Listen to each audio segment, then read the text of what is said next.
नाज़रीन, इस वक्त की अहम खबर दिल्ली से जुड़ी हुई है। मरकजी वजीर हर्षवर्धन ने एम्स का दौरा किया, ट्रॉमा सेंटर का भी हर्षवर्धन ने जायजा लिया है। काफी अहम खबर, मरकजी वजीर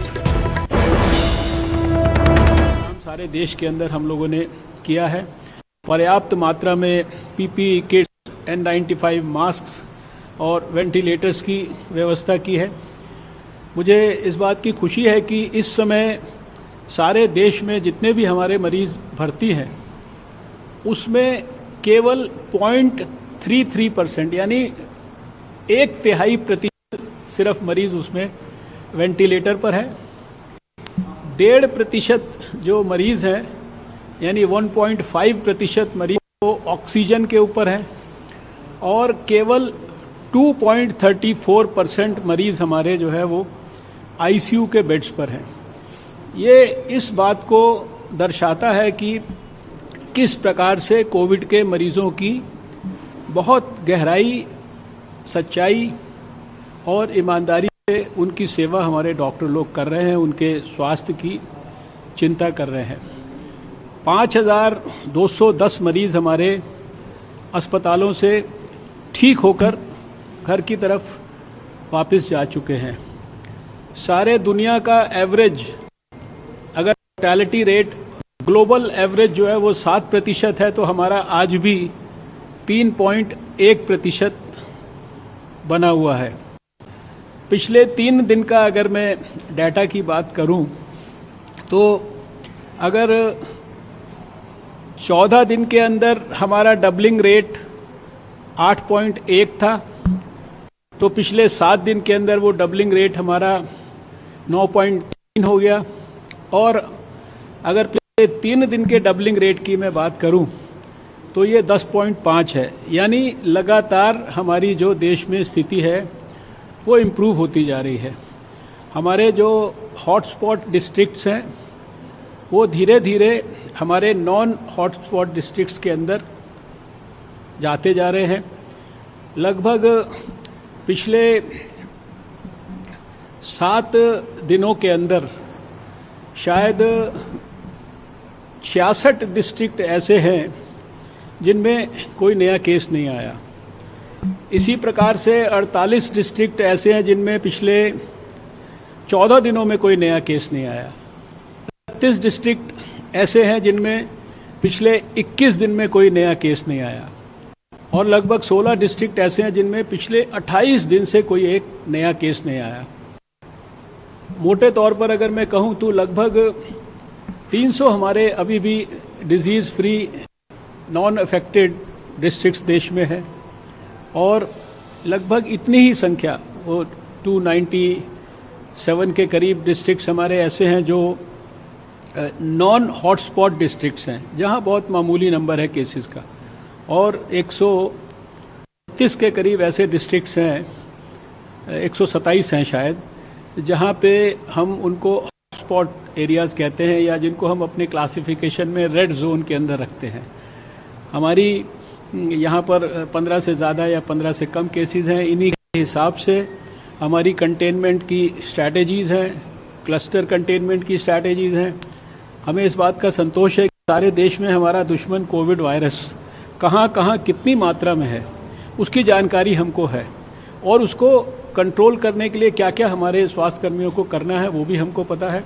सारे देश में हमारे सर्वेलेंस ऑफिसर्स, हमारी रैपिड रिस्पांस टीम्स, हमारे स्टेट गवर्नमेंट्स के सभी हेल्थ से जुड़े हुए ऑफिशियल्स, WHO के फील्ड के अंदर काम करने वाले लोग और फिर हमारा यहाँ सेंटर से national centre for disease control के हमारे ऑफिसर्स, ये सभी लोग मिलकर बहुत पैनी निगाह रखे हुए हैं उन स्थानों पर जहाँ की बीमारी आज है।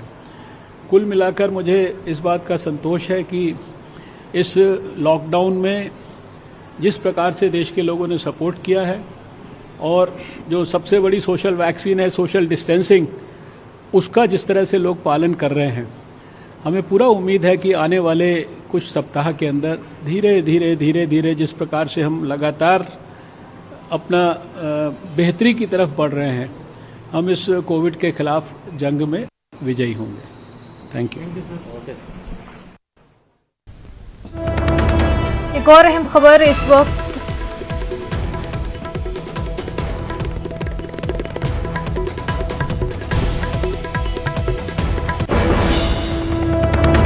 नाजरीन, महाराष्ट्र से इस वक्त एक और अहम खबर सामने आ रही है। महाराष्ट्र के सीएम उद्धव ठाकरे ने बयान दिया है, मुस्लिम भाई रमजान के दौरान हुकूमत का ताउन करे, रमजान में घर पर ही नमाज अदा करे। कोरोना से मरने वाले 2 पुलिस एहलकारों को खराज पेश किया। मरने वाले पुलिस एहलकारों को मुआवजा देंगे। मजदूरों के मसाइल हल करने की कोशिश कर रहे हैं। उद्धव ने कहा 80% मरीजों में कोरोना की अलामत नहीं है। महाराष्ट्र से आपको अहम खबर बता रहे हैं। महाराष्ट्र के सीएम उद्धव ठाकरे ने बयान दिया है, मुस्लिम भाई रमजान के दौरान हुकूमत का ताउन करे, रमजान में घर पर ही नमाज अदा करे। कोरोना से मरने वाले 2 पुलिस एहलकारों को खराज अकीदत पेश किया। मरने वाले पुलिस एहलकारों को मुआवजा देंगे, ऐसा उद्धव ठाकरे का कहना है। साथ ही मजदूरों के मसाइल हल करने की कोशिश कर रहे हैं। 80% मरीजों में कोरोना की अलामत नहीं है।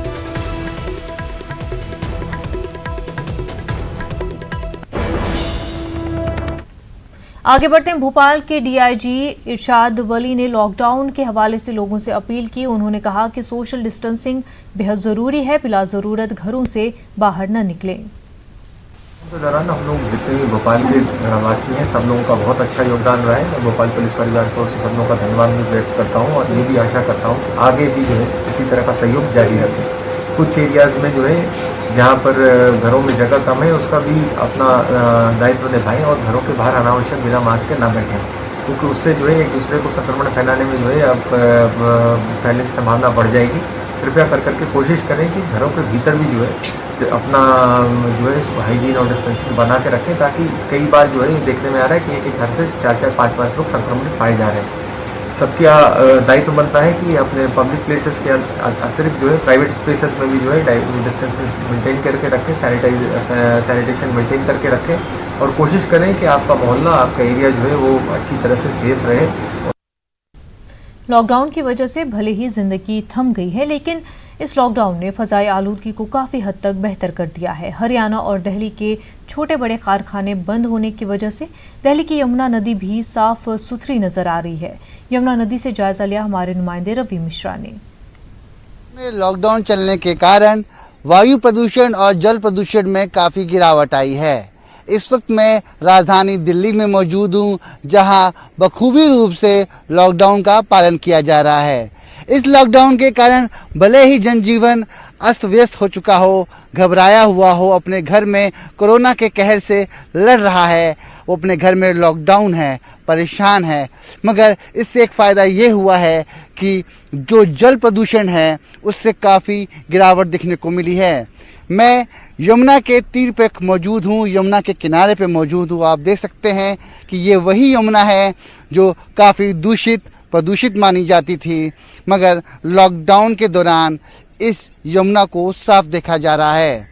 हरियाणा, दिल्ली में मौजूद सभी छोटे बड़े उद्योग बंद होने के कारण, कारखाने बंद होने के कारण जो कारखाने का वेस्ट मटेरियल है, जो ख़राब चीज़ें हैं, वो नदियों तक नहीं पहुंच रही, जिसके कारण नदियां साफ दिख रही हैं। ये वही यमुना है जहां पर कहा जाता था कि दिल्ली में यमुना एक कलंक की तरह है, यमुना गंदी है, दिल्ली वालों ने यमुना को गंदा कर दिया है। कि इस वक्त यमुना कल कल करके बह रही है, साफ स्वच्छ बह रही है। अब देखना ये है कि जब ये कारखाने खुलते हैं तब इस यमुना का क्या हाल होता है। फिलहाल इतना तो कहना गलत नहीं होगा, जो काम केंद्र सरकार, राज्य सरकार की नीतियां नहीं कर पाई, वो काम लॉकडाउन ने कर दिया। कैमरा पर्सन चंद्रदेव के साथ मैं रवि मिश्रा, न्यूज़ 18, नई दिल्ली। कश्मीर में 4 कोविड अस्पताल काम कर रहे हैं, जिसमें स्किम्स बिमना मेडिकल कॉलेज भी शामिल है। इस अस्पताल में कोरोना पॉजिटिव के ज़्यादा मरीज हैं। अस्पताल में किस तरह से काम हो रहा है और मौजूदा हालात में लोगों को क्या करना चाहिए, इन सब बातों पर न्यूज़ 18 उर्दू ने चेस्ट डिजीज शोबे के सरबराह डॉक्टर जावेद मलिक से बात की है। उन्होंने लोगों और ख़ास तौर पर बच्चों और बुजुर्गों को घरों में रहने पर जोर दिया। साथ मौजूद है डॉक्टर जावेद मलिक साहब, जो HOD chest disease schemes medical college Bemina में अभी है, और ये वहाँ पे जो बिमना का स्किम्स मेडिकल कॉलेज है कोविड फैसिलिटी करार दिया गया है, और वहाँ पे किस तरह के हालात है। हालांकि सबसे ज़्यादा जो पेशेंट्स, पॉजिटिव पेशेंट्स हैं, यही स्किम्स मेडिकल कॉलेज में ही है। तो इन्हीं सब बातों पे आज हमारे साथ मौजूद है डॉक्टर मलिक साहब, इनसे जानना चाहेंगे। मैक्सिमम पेशेंट जो जम्मू एंड कश्मीर में हैं वो हमारे पास हैं, 113 पेशेंट्स हैं अभी हमारे पास, और उसमें से 70% पेशेंट्स हमारे पास मेल्स हैं और 30% फीमेल्स हैं। मैक्सिमम पेशेंट जो हमारे पास हैं उनके पास कंटैक्ट की हिस्ट्री है, जैसे कि वही फैमिली मेम्बर पॉजिटिव पाया गया तो rest of the family members में जब टेस्ट किया गया तो वो पॉजिटिव आया।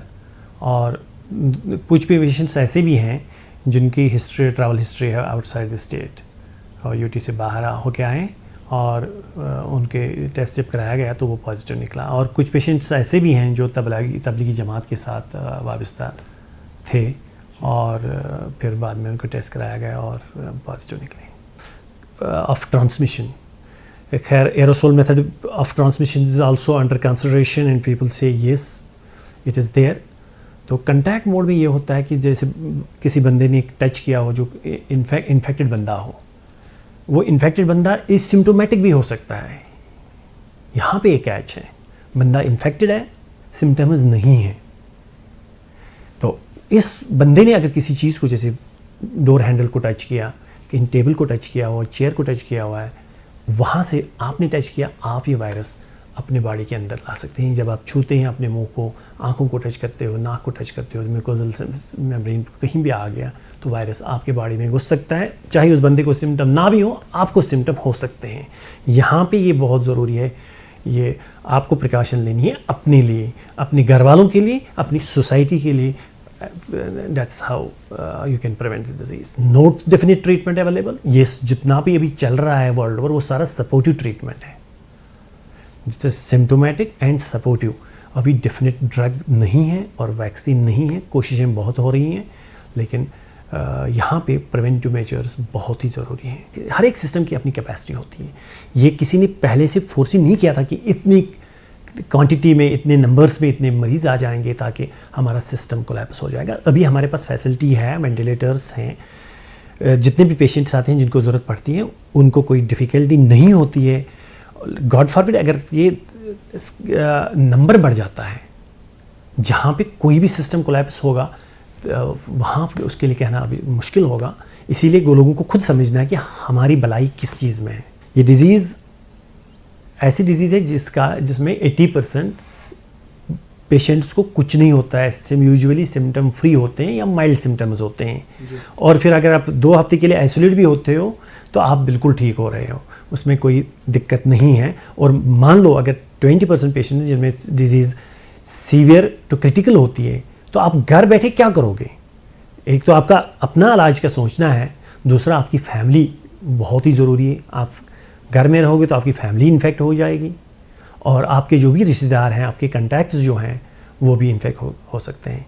इसमें ये कोई आपको पकड़ के नहीं ले रहा है, आपकी हिफाजत के लिए, आपकी फैमिली की प्रोटेक्शन के लिए आपको रिवील करनी चाहिए ट्रैवल हिस्ट्री। और health care authorities government sector में अभी विजिलेंट हैं, दे आर वेरी हेल्पफुल। आप आके हमारे पास टेस्ट करवा के आप you can address the issue. कि 80% पेशेंट्स जो हैं उनमें सिम्टम्स नहीं होते हैं और उनमें हम दवाइयाँ नहीं देते हैं, और अगर दवाइयाँ भी देते हैं वो सिम्टोमेटिक देने, जैसे किसी को बुखार हो गया, बुखार के लिए दवाई दी हल्का सा, या कोई किसी को विटामिन सी दिया हमने, विटामिन डी, विटामिन ई, वो सिम्टोमेटिक रहता है। लेकिन जो 20% पेशेंट्स रहते हैं वहाँ पे ट्रीटमेंट शुरू होता है, जिनका ऑक्सीजन पर्टिकुलरली कम होता है, वहाँ ऑक्सीजन दिया जाता है, इनहेलर्स दिए जाते हैं और हाइड्रोक्सीक्लोरोक्वीन हमारे पास है वो दिया जाता है। और अगर ज़्यादा सीवियर हो तो एजिथ्रोमाइसिन हम ऐड करते हैं।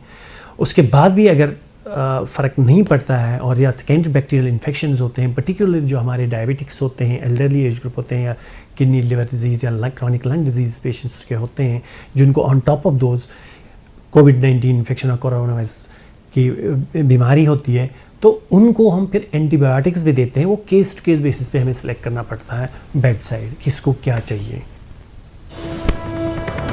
नाज़रीन, इस वक्त एक बड़ी खबर राजस्थान से सामने आ रही है। रियासत में कोरोना से एक और मौत हुई है। 60 साल खातून की मौत हुई। जोधपुर के महात्मा गांधी अस्पताल में खातून जेर इलाज थी। राजस्थान में कोरोना से 36 अफराद की अब तक मौत हो चुकी है। काफ़ी अहम खबर आपको राजस्थान से बता रहे हैं। रियासत में कोरोना से एक और मौत हुई है। 60 साल खातून की कोरोना से मौत हुई है। जोधपुर के महात्मा गांधी अस्पताल में खातून जेर इलाज थी। राजस्थान में कोरोना से 36 अफराद की अभी तक मौत हो चुकी है।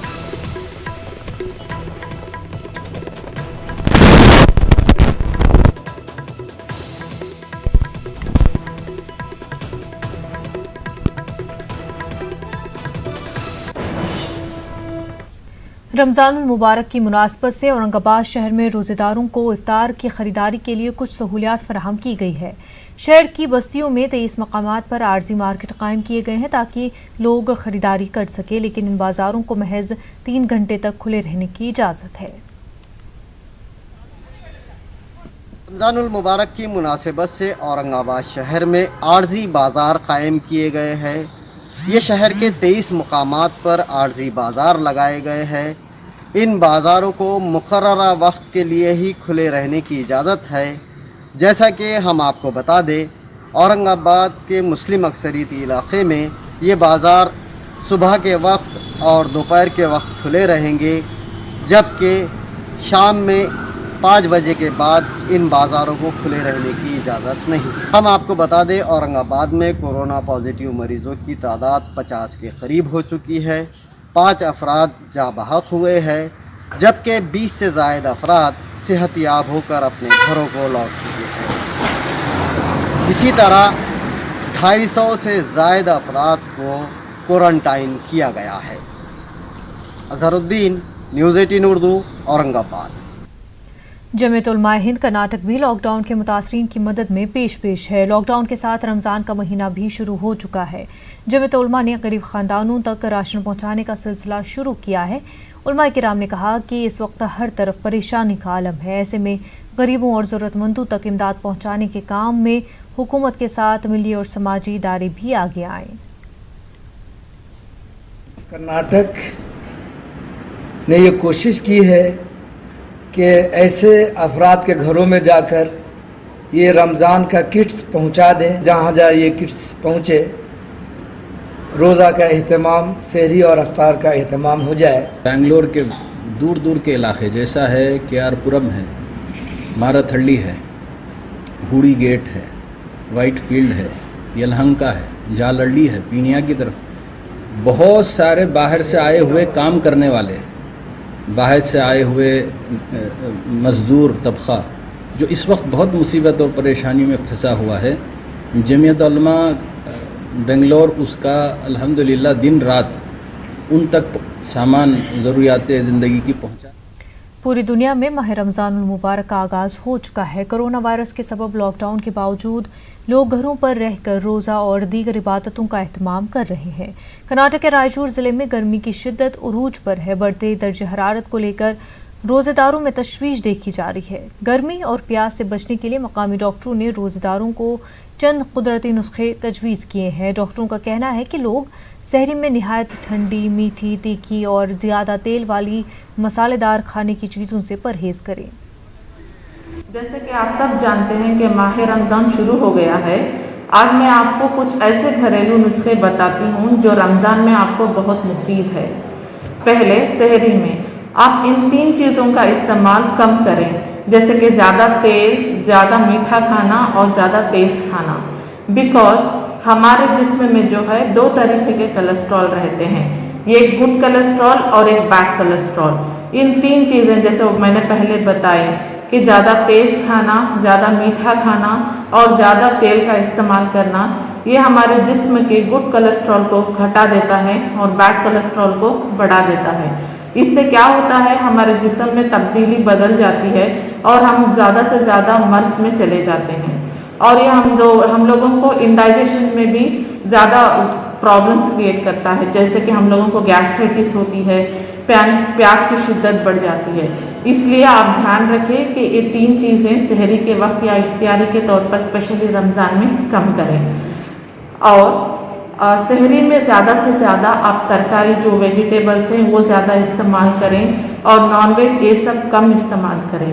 और इफ्तियारी के टाइम पर मैं ये बताना चाहती हूँ कि फ्रिज में जो भी चीज़ रखते हैं या फ्रूट्स हो, वेज या फिर कोई शरबत हो, स्पेशली पानी, वो कम इस्तेमाल करें। मैं ये बताना चाह रही हूँ कि रमज़ान में ज़्यादा से ज़्यादा तरकारियों का इस्तेमाल कीजिए, तेल कम कीजिए। इंशाअल्लाह आपके पूरे रोज़े और आपकी सेहत भी बरकरार रहेगी और इबादत भी पूरी मुकम्मल होंगी। ज़्यादा से ज़्यादा कद्दू इस्तेमाल कीजिए, भिंडी इस्तेमाल कीजिए, तुरई इस्तेमाल कीजिए, पानीदार जो भी तरकारियाँ रहते हैं उसको इस्तेमाल कीजिए। सिंगल तौर पे एक एक तरकारी इस्तेमाल कीजिए, इसमें इफ्तारी में हो, सहरी में हो। अलग अलग से खाने से डाइजेशन पावर अच्छा रहता है और सेहत बरकरार रहती है। फ्रूट्स में ज़्यादा से ज़्यादा गर्म चीज़ों को अवॉइड कीजिए और जो भी है ठंडा, मतलब जैसा चीकू थोड़ा कम कीजिए, खाना है, मौस कम खाना है और दूसरे फल अच्छी तरह से ज़्यादा लेना है। नाज़रीन, बुलेटिन में फिलहाल इतना ही। हमें दीजिए